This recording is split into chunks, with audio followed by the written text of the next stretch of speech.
Broken Blueprint by Vance Farrell, narrated by Samuel Nathan.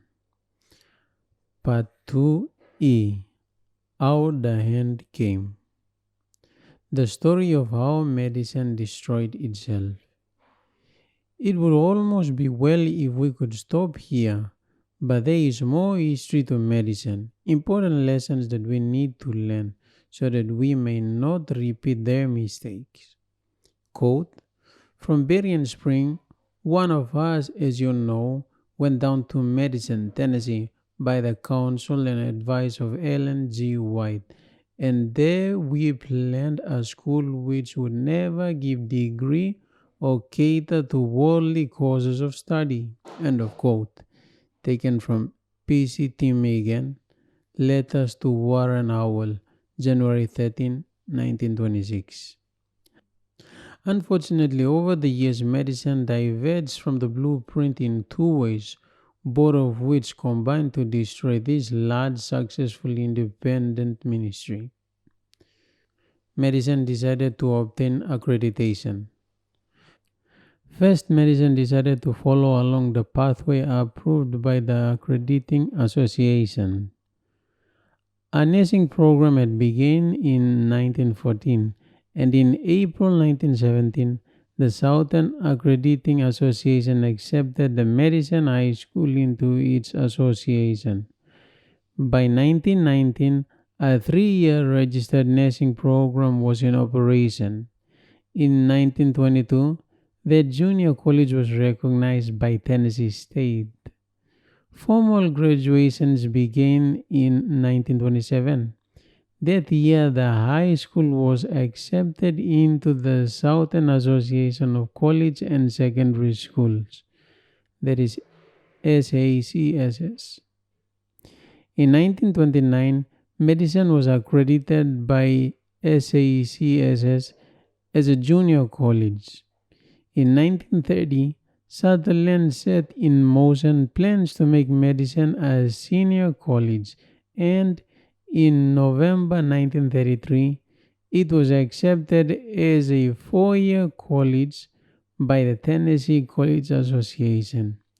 This Sutherland felt was necessary because an accredited pre-medical course was a full 4 years in length. By 1963, having tasted the fruit of accreditation and degrees, 140 of medicine's graduates had gone on, not to found new missionary outposts, but to obtain doctorates of one type or another. A fundraising letter by Lida Scott in 1929 provides a hint of how much money had to be kept pouring into the many improvements needed to meet accreditation agency demands. Quote, in order to meet the standards of the senior college, we are seeking financial assistance. Our requirements are a library of 10,000 volumes, an agricultural and home economics building, science building, liberal arts building, and a normal building with some additional student cottages.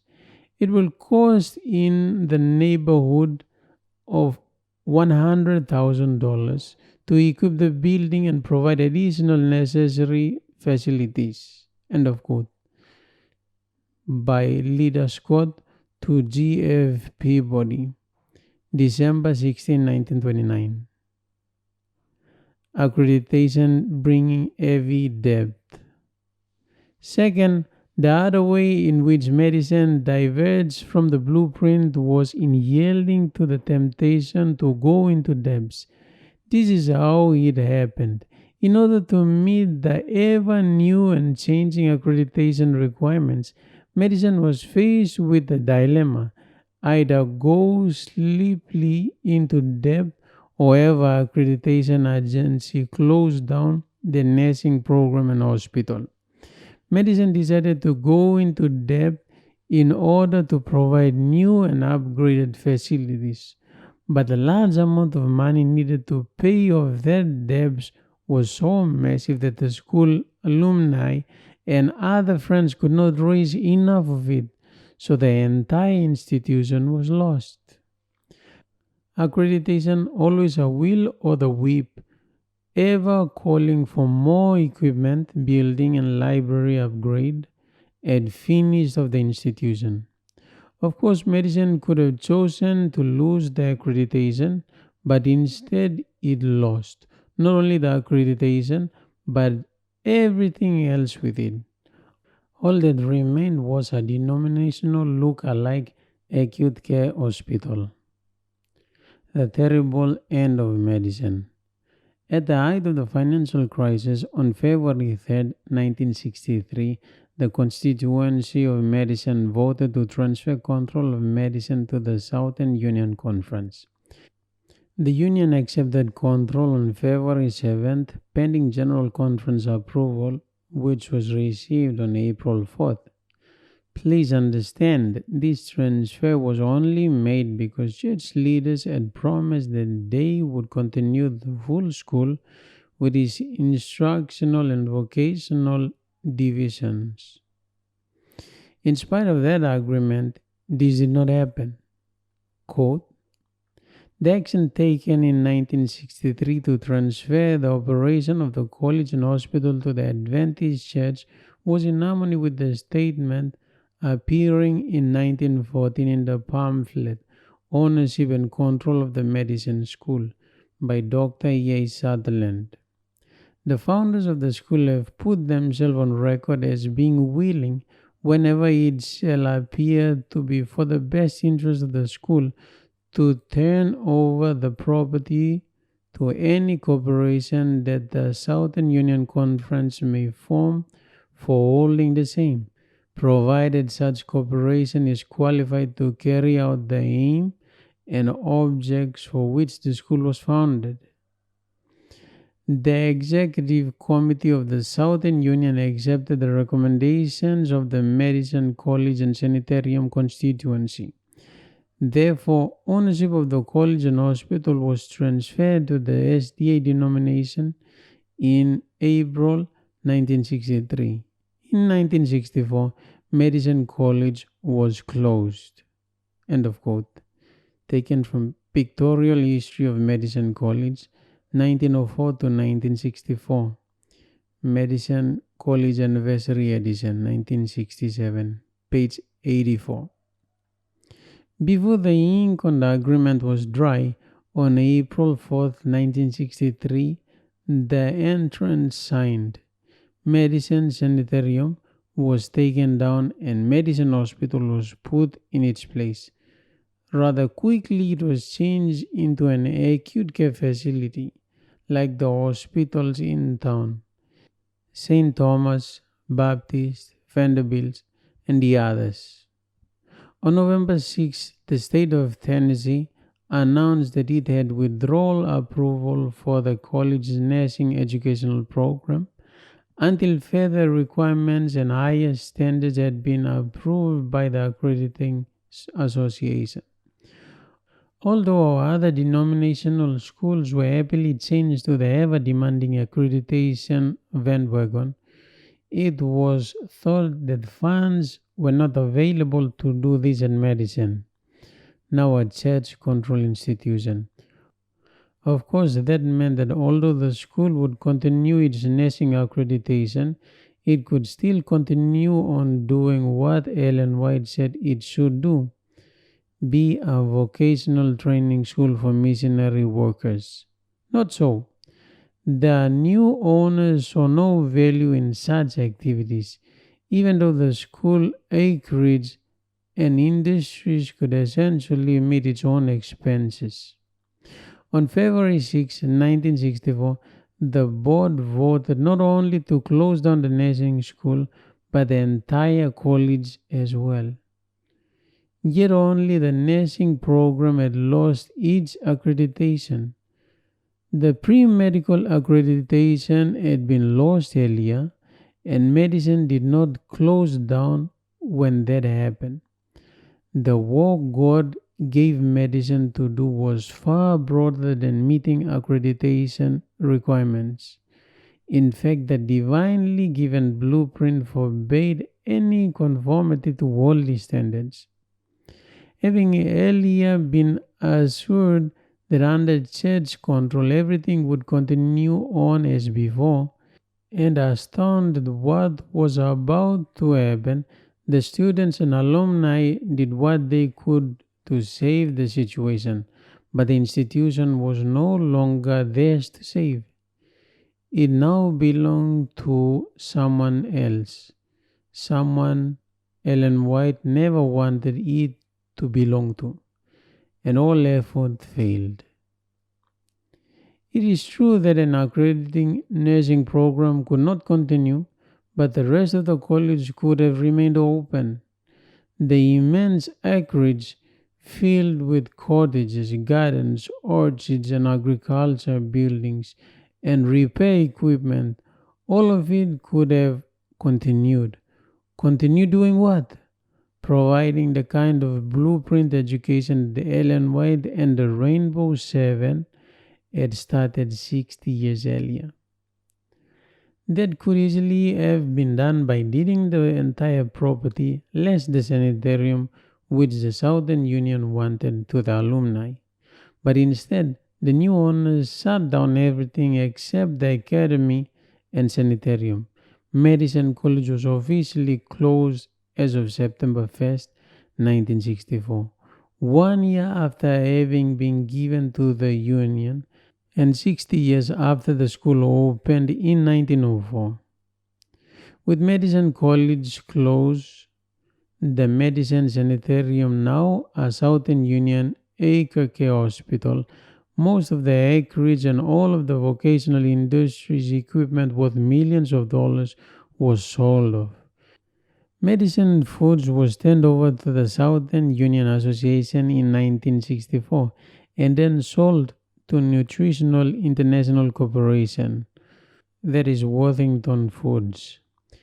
In 1972, the Madison Food Factory was closed down entirely and the factory equipment was moved to Worthington, Ohio. Madison Academy continues to operate under the Kentucky-Tennessee Conference. In 1976, control of Madison Hospital was handed over to Adventist Health System or Sunbelt. Quote, in 1976, it was decided by the governing board to ask AHS Sunbelt to assume operation of the hospital and to provide new vision and leadership. End of quote. Taken from Pictorial History of Madison College, 1904 to 1964, page 82. But that is not the end of the sorrowful story. Confederating with the Baptists. In 1985, AHS or Sunbelt changed the name of the hospital to Tennessee Christian Medical Center, TCMC. You will hardly find the word Adventist anywhere in its building complex. Then, on November 15, 1996, what were called festivities were held. In order to realize what happened, you need to understand the Baptist Hospital in Nashville is Middle Tennessee's largest non-profit medical center.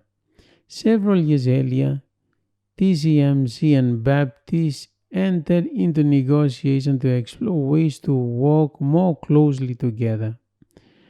The 1996 festivities were in celebration of a new partnership which includes all these. 1.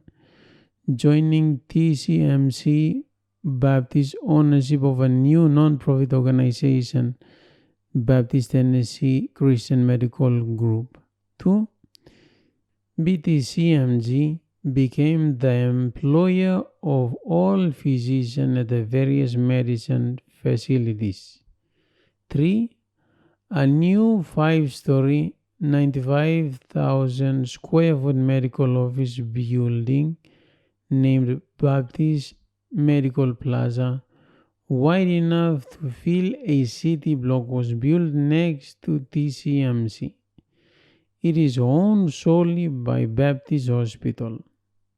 Fourth, initiation of Baptist Central Care, a jointly owned organization which owned the clinics operated by the two denominations. 5. The two business development departments work closely together to negotiate access to managed care contracts. It is all jointly owned, and by mutual agreement, the phrase Adventist, Seventh day Adventist, Ellen White, and similar terms are nowhere to be found anywhere on the premises. This massive new facility, costing tens of millions of dollars, was jointly financed by our ASH, Sunbelt, and Baptist Hospital. Yet the name indicates that it is totally owned by the Baptists. A Baptist, by the way, is in charge of it. For more information on this, see our tract Medicine Unite with the Baptists, WM 745. With sadness, we acknowledge that we could not afford to keep Medicine College and its vocational schools and grounds open, but we could spend millions in order to confederate with the Baptists by sharing Medicine Hospital with them. Tragically, the story did not end even there. More recently, Baptist Hospital entered into an affiliation with St. Thomas Health Service, an erroneous Catholic hospital in Nashville. Since we were already closely intertwined with Baptist, our medicine facility probably came under the umbrella of this new affiliation. The pioneers had passed away. It is probably the best that nearly all of the early pioneers passed from the scene before the final collapse. George I. Butler had been considered one of the Rainbow Seven. He died in 1918 at the age of 84. S.N. Haskell passed away in 1922 at the age of 89. Nellie Drilliard in 1937 at the age of 94. Lida Scott died in 1945 at the age of 77. P.C. Meegan out at Loma Linda died in 1947 at the age of 80. In 1946, Madison lost Sutherland. He accepted a call to take charge of a new denominational position just made for him, the Commission on Rural Living. He remained there until his retirement in 1950. After the death of his wife, Sally, in 1952, Sutherland married M. Bessie DeGraw in 1954. On June 20, 1955, at the age of 90, Edward Sutherland died. His wife, Bessie DeGraw Sutherland, lived on for 10 more years and quietly fell asleep on June 7, 1965, at the age of 94. A little over a year after all the educational doors of medicine, both agricultural, industrial, and collegiate, were closed. She was the only one of the Rainbow Seven who witnessed the crash. A brief overview of medicine's children. Ellen White expressed the deepest concerns that medicine would be successful, adhered to the blueprint, and continually send out workers which would start new institutions or work as missionaries here and abroad. What did medicine actually accomplish? By 1963, when it was taken over by the conference, 302 graduates had gone into self-supporting institutional work and 228 had entered denominational service. Of the latter, 64 were serving in 23 countries outside the North American division. Since 1963, About 60 others who earlier had attended medicine had gone to foreign field as missionary workers. Why was it thought necessary to close down such a valuable school? Medicine probably had a higher ration of missionary graduates than any other Adventist school. At one time, as many as 20 outpost schools and centers functioned in 7 of the southern states, all of them offspring of medicine, started by its graduates. Some grew rather large and others did not, yet all fulfilled the purpose. Quote, Dr. Sutherland contemplated these units with a great deal of satisfaction as a parent rejoices in the accomplishment of his children. So Medicine College felt a pardonable pride in the good work done by small institutions. End of quote. Taken from Ira Greece and Harry Chrisman, Medicine, God's Bountiful Farm, page 142. As early as 1909, 13 rural hill schools had been started with more than 500 students in attendance. These units included schools and sanitariums located on farms and vegetarian cafeteria and treatment rooms in several large southern cities: Nashville, Knoxville, Louisville, Memphis, Birmingham, and Asheville. Each one usually led to the formation of the local congregation.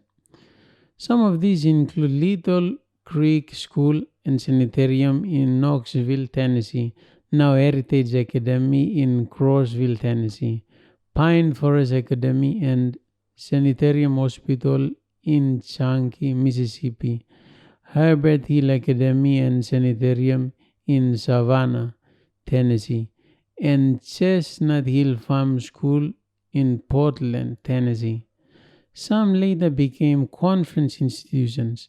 This includes Fletcher Academy and Hospital in Fletcher, North Carolina, Highland Academy, originally Fountainhead Academy, that is in Portland, Tennessee, Mount Pisgah Academy, originally Pisgah School and Sanitarium, that is in Candler, North Carolina, Georgia Chamberlain Academy, originally Hurlburt Farm School and Scott Sanitarium, that is in Calhoun, Georgia.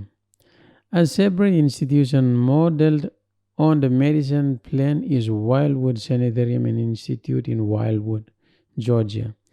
Other units of the Wildwood type include Stone Cave Institute in Darrow, Tennessee, Eden Valley Institute in Loveland, Colorado, and Castle Valley Institute in Moab, Utah. Our medicine injured its offspring. Unfortunately, in its later years, instead of sending more workers out into the field to start units, medicine absorbed the best workers for the units to help it maintain its professional status with the accreditation agencies. A number of unit leaders, including Elder W. D. Frenzy, W. E. Straw, and A. W. Spading, deplored what was happening. This problem continued for many years before medicine's demise. Jerry Moon, an Andrews University church historian, interviewed Ralph Martin, a medicine alumnus and founder of Oak Haven Institute, before his death. Quote, I had a fairly detailed visit of Ralph Martin at Oak Haven here in Michigan. He explained to me the impact of 4-year degree program required by the AMA for all pre-medical schools, of which medicine was one, had on the medicine units, drawing to lead educators from the unit to the mother school, and keeping the students who had come up through the units, keeping them so many years, at medicine that they lost the vision of going back to the units to evangelize their own people and instead developing a new ambition for college degree and graduate program, etc. So both faculty and potential future faculty were drawn out of the units. As the units declined, the source of medicine's enrollment dried up, and as enrollment declined, the whole system spiraled in decline. End of quote. Taken from Jerry Moon, letter dated August 5th, 1992. Commenting on this problem, Jerry Lee, an expert in the field of blueprint education, wrote this quote: based upon the witness of medicine's alumni, it had been suggested that the financial and academic efforts by medicine to offer degree and an accredited pre-medical course become so self-consumed that it led step by step in a downward spiral in which medicine swallowed its own offspring.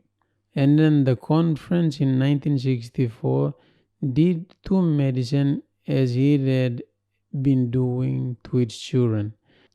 The conference swallowed medicine. End of quote. James Lee, Barrier Hindering Adventist Mystic Stone, page 111. Rather consistently, all the problems pointed to one primary error: the craze for accreditation and degrees. Instead of turning out self-sacrificing workers, the graduate decided to become professional. J.H. Kellogg earlier said that the degree system professionalizes and kills the medical missionary work. That is, you can find it in 1901 General Conference Bulletin, page 71 to 73. Sutherland recognized the danger. Did Sutherland realize that he was diverging from the blueprint by permitting medicine to mirror worldly educational standards instead of God's standards? In 1929, when Sutherland and his associates in medicine were planning to add a liberal arts curriculum, he explained his thinking in a sermon with the revealing title, "Fear not to go down into Egypt." He considered it safe to enter into business agreements with the worldlings in charge of the accrediting associations. In the 1931 Medicine Survey article, "Why Should Medicine Become a Senior College?" he defended the idea by referring to the Old Testament story of Jeremiah wearing a wooden yoke which, if Judah resisted, would result in an iron yoke. Jeremiah 28 verse 13. In other words, by the 1930s, Sutherland was thinking that if we did not join with the world, we would soon be in still worse circumstances. He had concluded that affiliating with the world was what we needed to do in these last days in order to carry on our work effectively. Far too many of our people today believe the same thing. Yet Ellen White's original plan was that medicine and its offspring schools would turn out missionaries and would not need accreditation or degrees to do the work. Somehow, in a zeal to emulate the world's grandeur, Sutherland forgot the reason of medicine's existence. Medicine and Loma Linda took the same path. Ironically, medicine followed the same path that Loma Linda did. The accreditation agency did not ask either one to come on board. Both went to the world and begged to be permitted to become the tail. Once they climbed on board, neither one saw any way to get off. The train kept going faster. The upgrading expenses kept mounting, the school became mere lookalike to those out in the world. In the case of medicine, it eventually folded from the heavy expenses. In the case of Loma Linda, we continued to pour millions into it in order to satisfy the demands of our worldly masters, turning our eyes to the blueprint. Only in looking to the light of the spirit of prophecy and obeying that light can we find our way out of the dark cave. Here are statements not quoted elsewhere in this present book. Quote, the past course have been crooked. Wrong method have been followed, but the error of the past are unconfessed and unrepented of. Men have in their own mind justified the course that was then taken. They have viewed things from beginning to end in an altogether false light, and from the present so the same course will be followed in the future. End of quote. September 8, 1901. Unpublished Testimonies, page 178. Quote, many think that worldly appearance is necessary in our work in order that the right impression may be made. But this is an error. There should be no striving for recognition from the world in order to gain character and influence for the truth. End of quote. Ellen G. White, July 23rd, 1901. Fourth review, page 319 to 320. Quote, all the higher education that is being planned will be extinguished, for it is spurious. The more simple the education of our worker, the less connections they have with men whom God is not leading, the more will be accomplished. Work will be done in the simplicity of true godliness, and the old time will be back when, under the Holy Spirit's guidance, thousands were converted in a day. When the truth in its simplicity is lived in every place, then God will walk through his angels as he walked on the day of Pentecost. End of quote. Ellen G. White, November 1904, Series B, number 7, page 63 to 64. Quote, we need now to begin over again. Reforms must be entered into with heart and soul and will. Errors may be wholly with age, but age does not make error truth, nor truth error. Altogether, too long have all customs and habits been followed. The Lord would now have every idea that is false put away from teachers and students.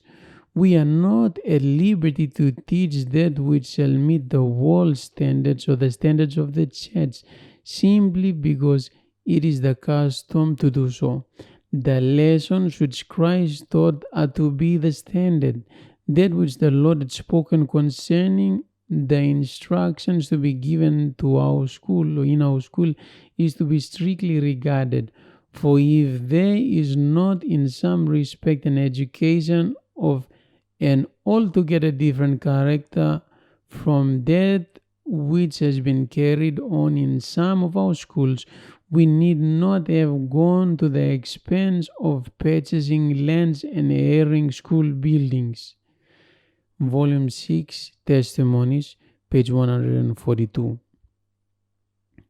Quote, if the worldly influence is to bear sway in our schools, then sell it out to the world and let them take the entire control.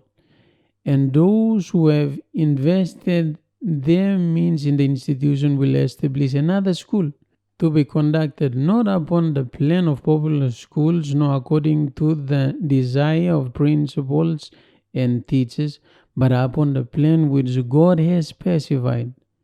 Volume 5, Testimony, page 25 to 26.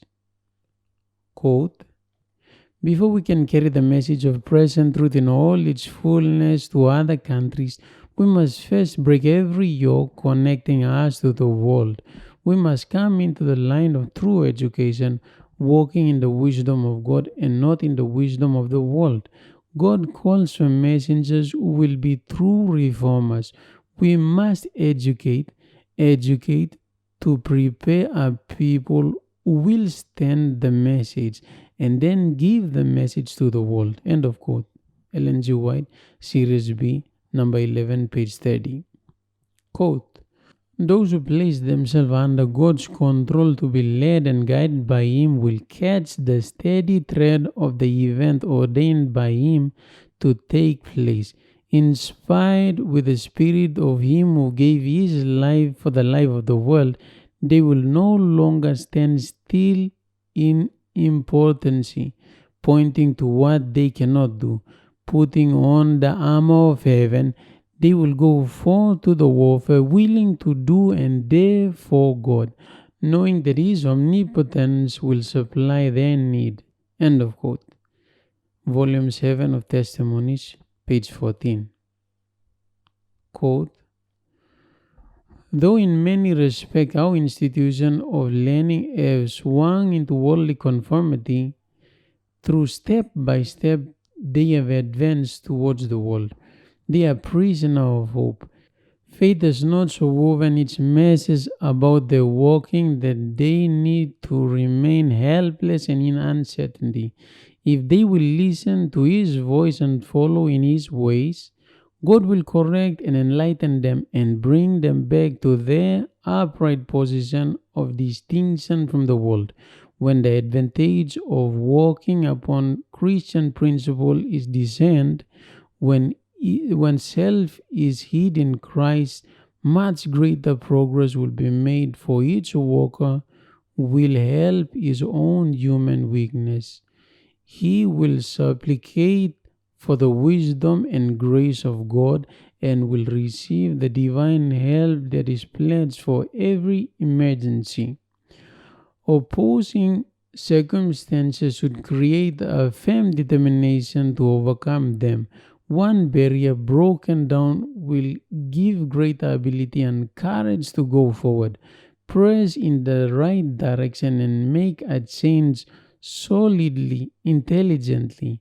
Then circumstances will be your help and not your hindrance. Make a beginning.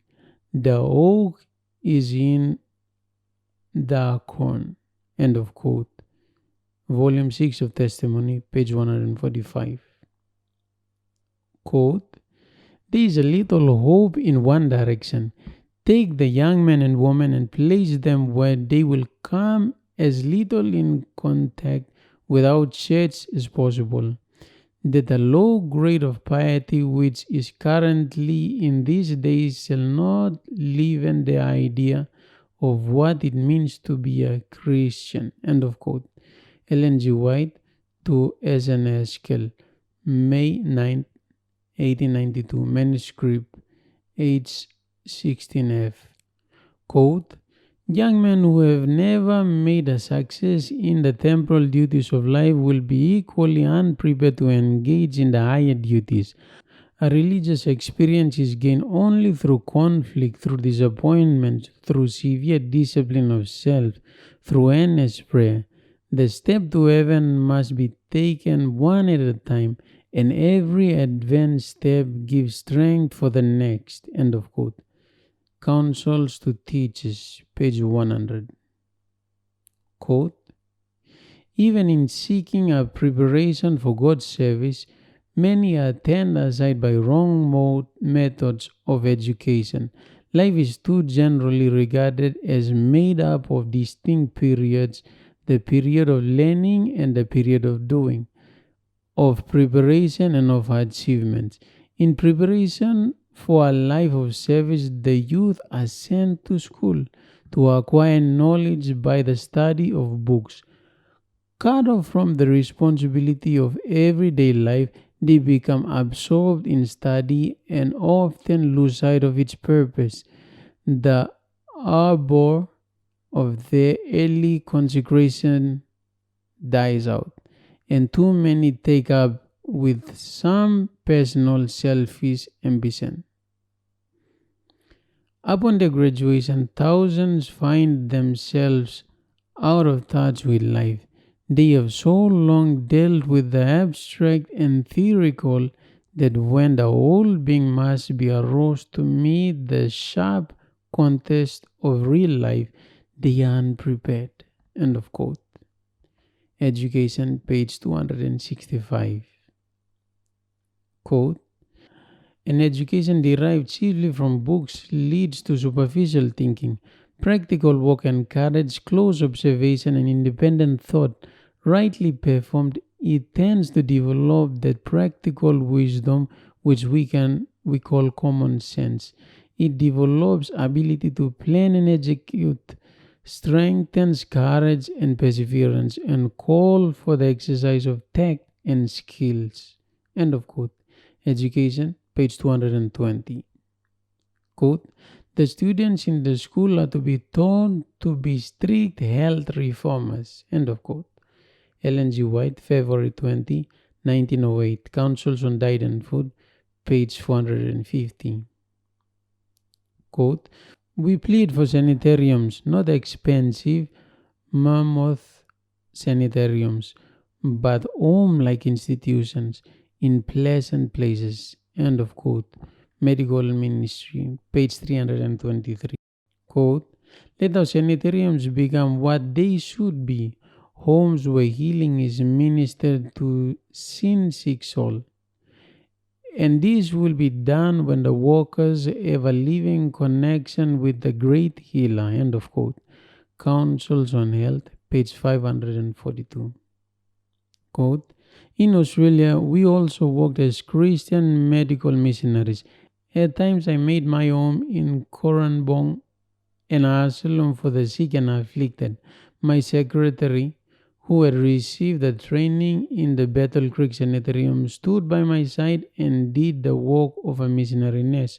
No charge was made for her service, and we won the confidence of the people by the interest that we manifested in their sick and suffering. Volume 1 of Selected Messages, page 34. Quote, it is presented to me that wherever there is a sanitarium, there must be a school, and the school must be carried on in such a way that it makes an impression on all who shall visit the sanitarium. People will come into that school, they will see how that school is managed. End of quote. From volume 3 of Selected Message, page 225. Quote, sanitariums are to be established all throughout our world and managed by a people who are in harmony with God's law, a people who will cooperate with God in advancing the truth that determines the cause of every soul for whom Christ died. End of quote. Medical Ministry, page 26. Quote, the great medical institution of our cities called sanitariums do but a small part of the good they might do were they located where the patients could have the advantage of outdoor life. I have been instructed that sanitariums are to be established in many places in the country and that the work of this institution will greatly advance the cause of health and righteousness. End of quote. From Councils on Health, page 169. Quote, in the work of the school that is at Loma Linda, maintain simplicity. No argument is so powerful as is success founded on simplicity. You may attain success in the education of students as medical missionaries without a medical school that can qualify physicians to compete with the physician of the world. Let the students be given a practical education. The less dependent you are upon worldly methods of education, the better it will be for the student. End of quote. E.G. White to J.A. Burden, March 24, 1908. 9 Testimonies, page 175. Quote, "The law of Christ's kingdom are so simple and yet so complete that man-made additions will create confusions. And the more simple our plan for the work of God's service, the more we shall accomplish." End of quote. Taken from volume 7 of the Testimonies, page 215. Quote, "Everything bearing the divine stamp unites simplicity with utility." End of quote. Volume 3 of the Testimonies, page 409. Quote, "God often uses the simplest means to accomplish the greatest results." End of quote. Desire of Ages, page 822. Quote, "Our idea of education take too narrow and too low a range. There is need of a broader scope, a higher aim. True education means more than the pursuit of a certain course of study. It means more than a preparation for the life that now is. It has to do with the whole being and with the whole period of existence possible to man. It is the harmonious development of the physical and mental and the spiritual power. It prepares the student for the joy of service in the world and for the higher joy of wider service in the world to come." End of quote. Taken from Education, page 13. Quote, "Higher than the highest human thoughts can reach is God's ideal for his children. Godliness, godlikeness is the goal to be reached." End of quote. Taken from Education, pages 18. There is not room for all the passages which could be quoted. This coming Sabbath afternoon, you may want to read the following. Testimonies, volume 6, page 126 to 151. Testimonies, volume 8, pages 250 to 251 and 104 to 106. Testimonies, volume 5, page 76 to 79. And Testimonies, volume 9, page 175. In our book, The Medical Missionary Manual, will be found many more statements, all of them classified under their respective headings. It is the most complete single collection of spirit of prophecy statements available on the principles and practice of medical missionary work. We urge you to obtain a copy. It is available for us at a low price, then purchased in small boxfuls. This book is being used as a textbook in medical missionary training classes, both in the United States and overseas. A Spanish edition of that book is also available. Cadwalder's 14 Points. Dr. E.M. Cadwalder in the History of SDA Education, page 126 to 127, summarized 14 points which he considered vital to a Seventh-day Adventist philosophy of education. There is a digest of those 14 points. 1. Seventh-day Adventist education must be based on the messages found in the spirit of prophecy. 2. When those messages are followed, a good outcome will occur. 3. Boarding schools should be located in a rural, scenic location within practical distance from urban centers. 4. Intellectual studies should be combined with work experience. Only then can the student be properly trained for life and church work. 5. Industry should be established to furnish work for the students and supplement the school's operating income. 6. Those in charge should build in faith, planning for the future and reasonable permanency. 7. Students should understand the difference between our schools and others, either public or private. They should be made acquainted with the educational principles of the spirit of prophecy. 8. Students should be taught those counsels, especially as they apply to young people. 9. Our educators should carefully study the spirit of prophecy and teach it through chapel talk and sermons. 10. Our schools should be operated by Christian men and women who have a proven record in leadership, rapport with students, many interest, a broad education, and an understanding of true education. 11. Some form of systematic student aid is advisable, for many potential workers for God are unable to completely finance their education. 12. Teachers and staff, if they do not actually work with the students, should let it be evident in their lives that they believe in the dignity of labor. 13.